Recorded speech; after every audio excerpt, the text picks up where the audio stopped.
All right, so you're getting ready for an advertising media buyer interview.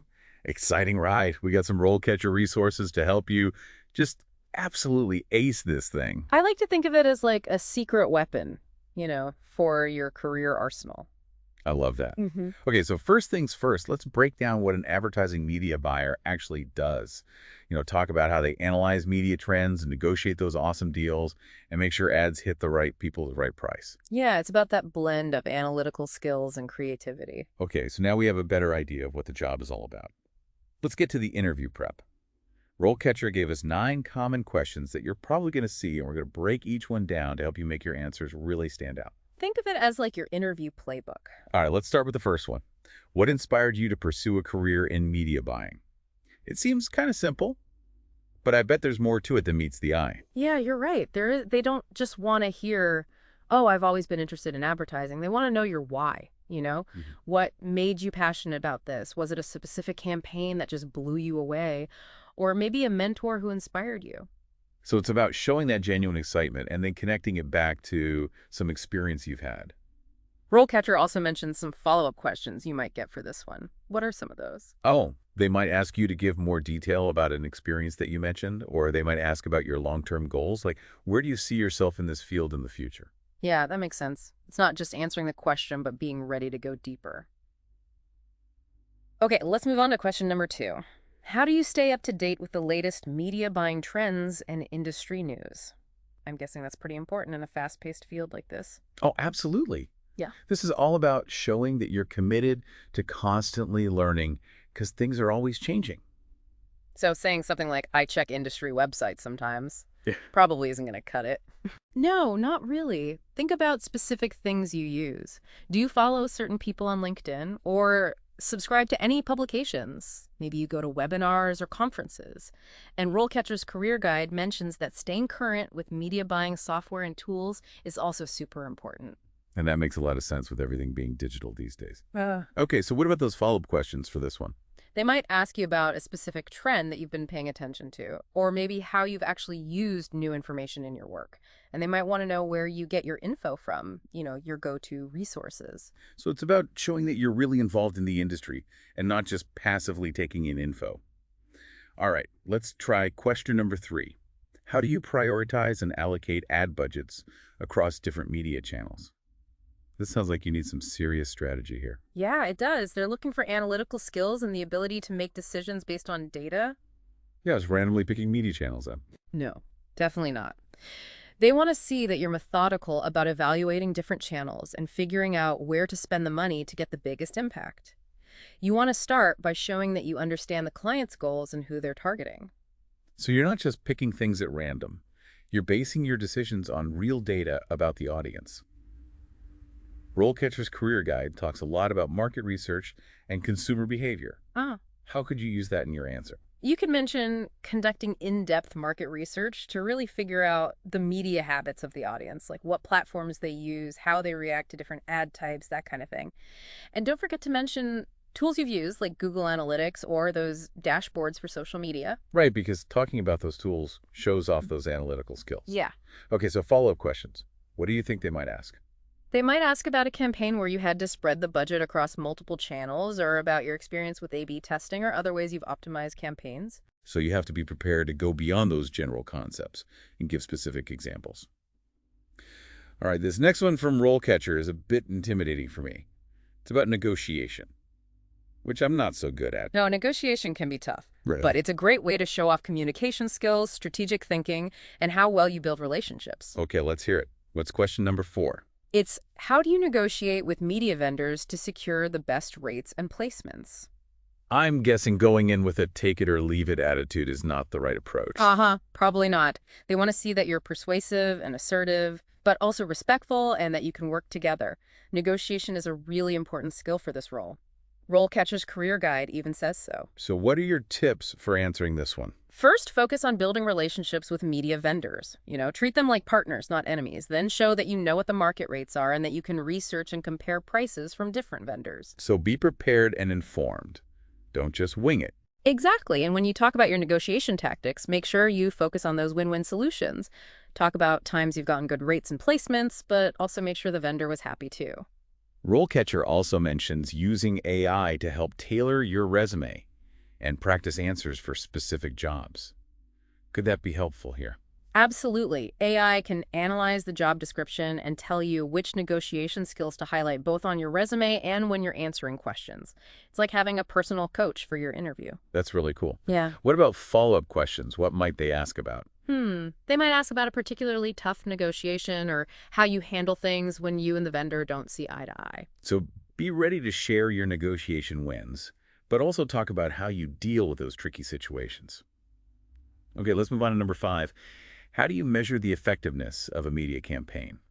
This one seems like it's all about making sure those ad dollars are actually working. You're absolutely right. They want to see that you understand key metrics and KPIs, those key performance indicators, and that you can use those to track progress and make changes along the way. So I just kind of see how it goes is not a good answer. Nope. They want data-driven answers, not just guessing. What are some of those key metrics that an advertising media buyer should be tracking? Well, it depends on what the campaign is trying to achieve. But some common ones are reach frequency engagement, click-through rates, conversion rates, and return on investment, or ROI. RoleCatcher's Career Guide mentions that being familiar with analytics tools is super important. How do those tools play a role? Well, tools like Google Analytics platforms for analyzing social media and marketing automation software let you collect and analyze data in real time. You can track all kinds of things like website traffic engagement on social media, even conversions, and more. Being able to talk confidently about these tools is essential. It shows you can gather those insights, identify trends, and make data-driven decisions to optimize campaign performance. Makes sense. What about those potential follow-up questions? They might ask you to describe a time when you used data to make a campaign better, or how you would set up tracking and measurement for a brand new campaign. Okay, so once again, be ready to go beyond the basics and provide concrete examples from your own work. Show them you can actually do this stuff, not just talk about it. Okay, let's tackle question number 6. How do you ensure brand safety and avoid ad fraud when buying media placements? This one sounds kind of technical, but I bet it's more and more important now with everything being digital. You're exactly right. Brand safety and ad fraud are huge concerns these days, and this question is all about seeing how aware you are of these problems and whether you can reduce the risks. So what's a good way to answer this one? Start by showing that you understand what brand safety and ad fraud actually are. Brand safety means making sure ads show up next to content that fits the brand's values and image. Ad fraud is basically when people try to make money from fake traffic or impressions. So it's about protecting the brand's reputation and making sure the money's being spent. Well, RoleCatcher's Career Guide talks about knowing advertising regulations and industry trends. How would you tie that into your answer? You could mention how familiar you are with industry standards and ways to prevent ad fraud, like working with vendors who have a good reputation, using verification tools, and setting up blacklists and whitelists. So it's about being proactive, about staying informed, and implementing strategies to protect your client's interests. Are there any specific tools or technologies that you've used that you could talk about? Definitely. Talking about things like ad verification platforms or fraud detection software can really show off your expertise. And don't forget to mention any certifications or training you had in brand safety and preventing ad fraud that proves you're serious about it. Those are all good points. What about possible follow-up questions? What might they ask? They might ask you to describe a time when you spotted and dealt with a potential brand safety or ad fraud issue. Or they might want to know how you go about checking out media vendors. So be ready to show off your problem-solving skills and your ability to really think critically. Okay, on to number 7. How do you collaborate with creative teams to develop effective ad campaigns? This one makes me think about how important teamwork and communication are. Exactly. Media buying doesn't happen in a silo. It's all about working well with creative teams to make sure the media strategy matches the creative message and the overall campaign goals. So I guess I just tell them where to put the ads? Isn't going to showcase those teamwork skills? No, not really. They want to see that you get how important it is to have a holistic approach to developing campaigns and that you can work well with people in other departments. Right, it's about working as partners and respecting each other. And this is where that RoleCatcher AI can be really helpful. Remember how it can give feedback on practice answers. Exactly. AI can analyze your response and tell you if it's clear, concise, and impactful. It's like having a personal coach helping you refine what you're saying and how you're saying it. That's awesome. Okay, so what are some key things to include when answering this one about collaboration? Start by highlighting how important clear communication and shared goals are. Talk about how you would build a strong working relationship with the creative team. You could talk about specific strategies you've used to make collaboration easier, like having regular meetings, using shared documents, and being open to feedback. Okay. And what about follow-up questions? They might ask you to describe a time when you worked well with a creative team to develop a really successful campaign. Or they might ask how you handle things when there are disagreements about the creative direction, which happens, you know? So be ready to give specific examples that show off your ability to work well with others and handle those challenges that come up when you're on a team. It's all about communication, respect, and working together to get the best results. All right, on to question number 8. How do you manage client expectations and ensure that media buys are aligned with their business objectives? This one seems to be all about those client relationships and making sure you're delivering value. You got it. They want to know that you can be a trusted advisor to your clients, that you understand what they need, and that you can create media plans that will actually help them reach their goals. So I can't just say, I do what the client tells me to do. Haha. No. They want to see that you take initiative, offer your expertise, and guide them toward the best possible results. So what's a good way to approach this question then? First, emphasize how important clear communication is right from the start. Talk about how you would approach those first client meetings, how you would gather information about their business objectives, their target audience budget and time frame. Really demonstrate that you understand their needs. RoleCatcher's Career Guide also mentioned how important it is to develop professional networks. How would you use your network to manage client expectations? Having strong relationships with media vendors and other people in the industry is so important for getting good rates and placements for your clients. You can use your network to stay in the loop about industry trends and find new opportunities. Networking isn't just about getting a job, it's about building relationships that can benefit your clients and help you deliver amazing results. And I bet being transparent is really important too. Clients want to know that you're keeping them updated and being honest about both the good and the bad. You're absolutely right. Talk about how you would keep clients informed about how the campaign is going to provide regular reports and be proactive about addressing any concerns or questions they might have. Okay, so what about those follow-up questions for this one? They might ask you to describe a time when you exceeded a client's expectations, or how you deal with situations where a client isn't happy with the results of a campaign. Those can be tough. So be ready to share specific examples that show you can build strong client relationships, manage expectations, and deliver results that match their business goals. Managing clients is definitely a crucial skill in this field. Okay, we've made it to the last question in this set from RoleCatcher. How do you evaluate the effectiveness of media vendors and make decisions around which vendors to work with? Sounds like this one needs a data-driven approach. It does. They want to see that you have a process for evaluating vendors based on different criteria. Price is definitely one factor, but it's not the only one. So just saying, I pick whoever's the cheapest isn't going to impress them. Not at all. You need to think about things like reach audience demographics, quality of the ad's reputation, and even customer service. They want to see that you're looking at the big picture, not just the price. So what are some tips for answering this one? Start by explaining how you understand the client's needs and what they want to achieve. Then talk about how you would research and compare different vendors using things like industry resources, online reviews, and even your own professional network. Now, RoleCatcher's platform lets people explore career paths, research potential employers, and find ways to develop their skills. Could you talk about how that might be helpful for evaluating vendors? Definitely, RoleCatcher has this huge database of employers and industry info. It can give you really valuable insights into a vendor's track record, reputation, and areas of expertise. It's almost like a background check tool right there. You can also use the platform to research industry trends and best practices, all things that can help you with your evaluation. It's all about using everything you have to make good decisions, and it sounds like RoleCatcher is a great resource for that. What about those possible follow-up questions? They might ask you to describe a time when you had to choose between two vendors that were pretty similar, or how you handle things when a vendor isn't meeting expectations. So be ready to share examples that show you can think critically, make tough decisions, and manage those vendor relationships effectively.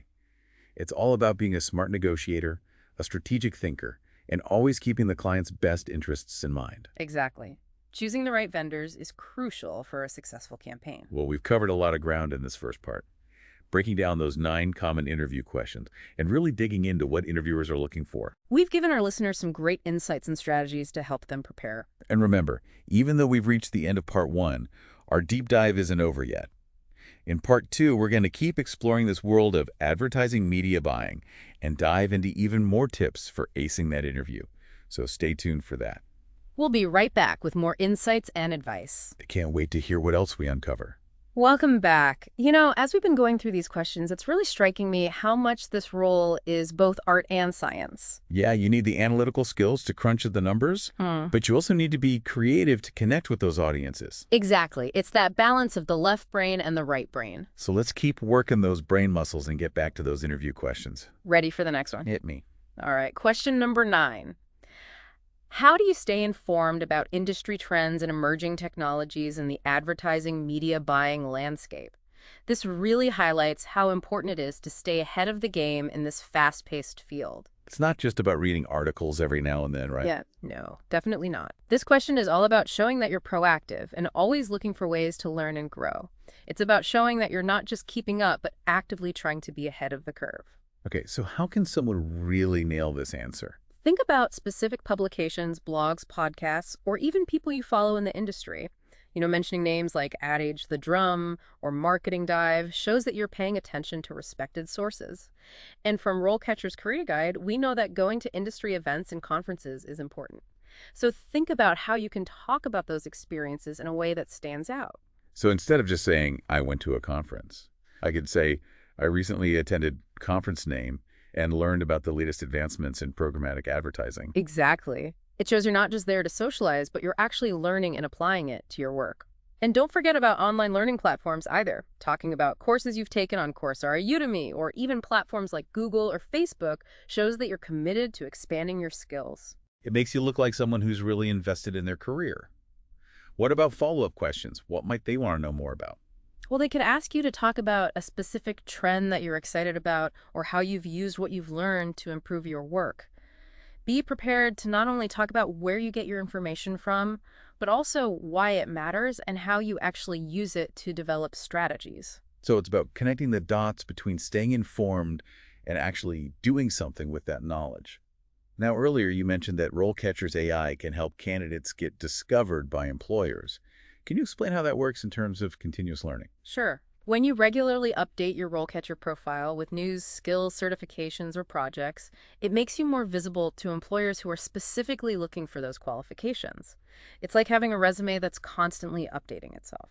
So by showing that you're committed to learning, you're not only becoming a better candidate, but you're also increasing your chances of being seen by the right employers. That's right. It's a win-win. You invest in your development and you become more marketable at the same time. Well, we've gone through those 9 insightful interview questions, but there's more to RoleCatcher than just interview prep, right? Yeah, definitely. There's a whole section about different career stages outlining typical responsibilities and skills needed at different levels within the advertising media buyer career path. I think that's really useful, especially for someone just starting out or looking to move up in their career. Where should we start with that?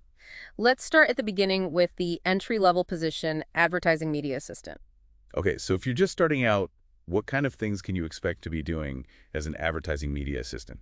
According to RoleCatcher, you'll probably be helping senior media buyers with things like market research, preparing media plans and proposals, tracking how the media is performing, and coordinating the production and delivery of advertising materials. So it's a chance to get some hands-on experience in different areas of the role. Exactly. It's about learning the ropes and getting a good foundation in media. RoleCatcher even has an example profile of an advertising media assistant, which is helpful to see what someone in that role actually does. What does that example profile highlight? It emphasizes skills like market research, attention to detail, and communication. It also mentions having a bachelor's degree in marketing and certifications like Google Ads. So it gives people a good idea of what they should be aiming for in terms of qualifications and experience. What's the next step up? That would be junior advertising media buyer. How do the responsibilities change at that level? You'll be taking on more responsibility. You'll be doing independent market research, developing and putting media plans into action, negotiating advertising rates and contracts, and monitoring and analyzing how the media is performing. So it's about taking those basic skills and starting to manage projects more independently. Exactly. And the example profile for a junior advertising media buyer emphasizes skills like data analysis negotiation and campaign optimization. It also mentions having a bachelor's degree in marketing and certifications in digital marketing. That makes sense. As you progress, you'll be expected to handle more complex tasks and really understand digital marketing strategies. What comes after that? The next step is senior advertising media buyer. What are the key responsibilities at the senior level? At this level, you'll be leading and mentoring a team of media buyers, developing innovative media strategies, negotiating complex advertising contracts and partnerships, and making sure the media is performing well to get the best ROI. It's about being a leader, thinking strategically, and knowing how to get results. Exactly. And the example profile for a senior advertising media buyer really focuses on skills like strategic planning, leadership negotiation, and a deep understanding of industry trends and new media channels. Sounds challenging, but also rewarding. What's the top position in advertising media buying, according to RoleCatcher? That would be advertising media director. Wow, that's impressive. What do you do with a title like that? As an advertising media director, you're the one setting the strategic direction for all media planning and buying. You oversee the development and implementation of media strategies, manage those big budgets, lead and inspire a team of media professionals, and give guidance and expertise on new trends and technologies. So it's a very senior role that needs a deep understanding of the advertising landscape, strong leadership skills, and the ability to make things happen. What does the example profile for an advertising media director highlight?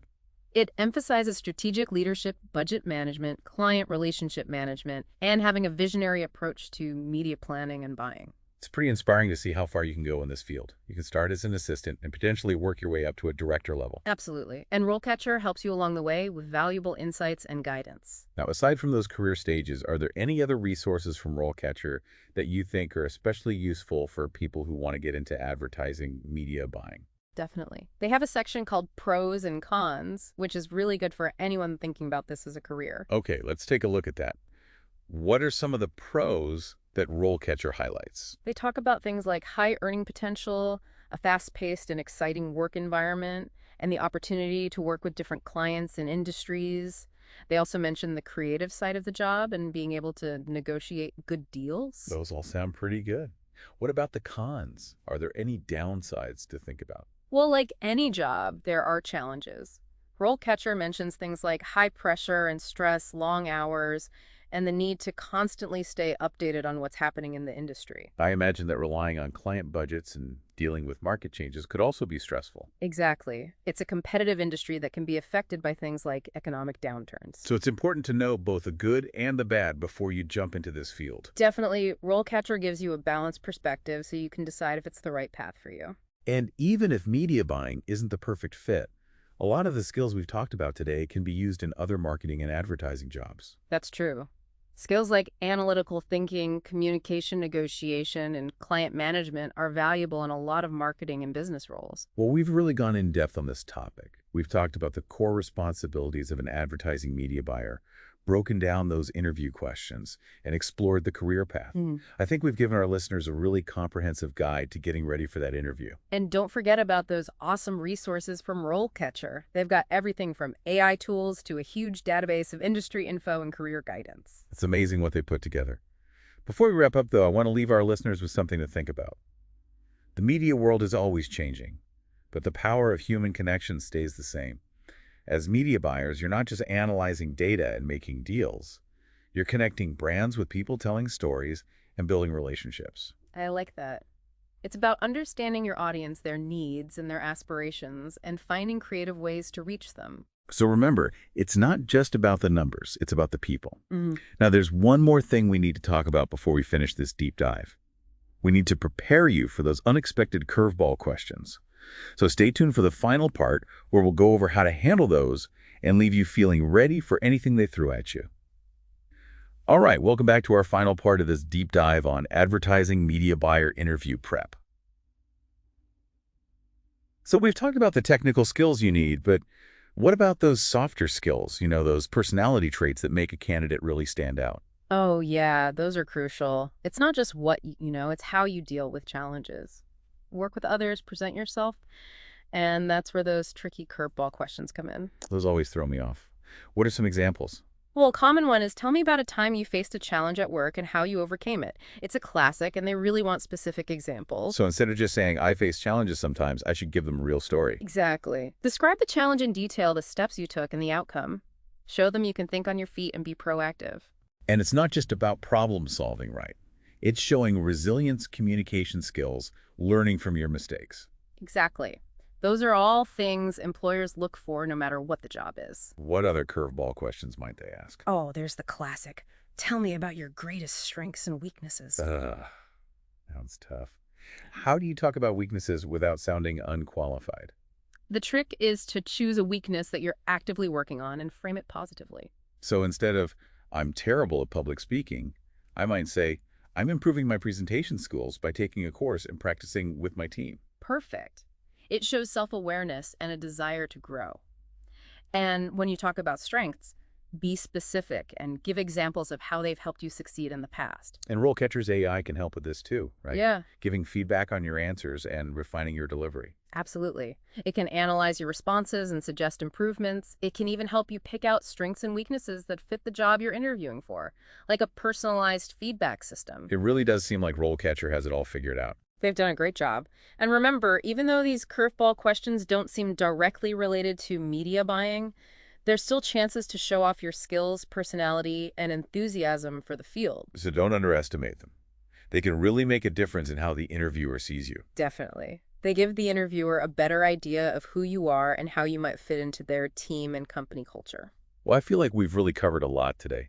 We've analyzed common questions, explored career stages, and now tackled those curveball questions. I think our listeners have a solid guide to preparing for an advertising media buyer interview. And don't forget about all the amazing resources RoleCatcher offers, from AI tools to industry insights and career guidance. It's a goldmine for job seekers. Before we wrap up completely, I want to leave everyone with one last thought. The media world is always changing, but human connection is what matters most. As media buyers, you're not just crunching numbers and making deals. You're connecting brands with people, telling stories, building relationships. That's a great way to put it. It's about understanding your audience and finding creative ways to reach them. So as you start your journey in media buying, remember, it's not just about the numbers, it's about the people. And with that, we'll bring this deep dive into the world of advertising media buying to a close. We hope you found it helpful and encouraging. Good luck with your interviews.